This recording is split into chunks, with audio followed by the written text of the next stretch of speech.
Hello everyone and welcome back to another video from Gaming Basics. In this video, I'm going to show you how to leave a clan in Clash Royale. So let's get started right away. First of all, just open up the Clash Royale game and then wait until the game is fully loaded.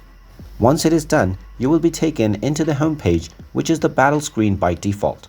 Now if you have already joined a clan, then you can simply tap on the clan tab and then you will be taken into your clan.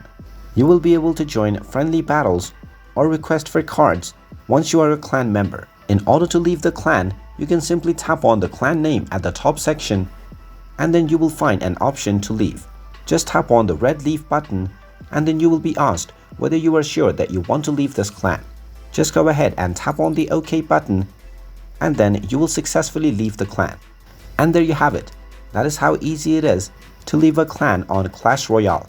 If you find this video helpful, make sure you hit that like button and subscribe to our channel if you haven't done so already. Also ring that notification bell to never miss another update from us. Thank you for watching and I will see you again in the next video.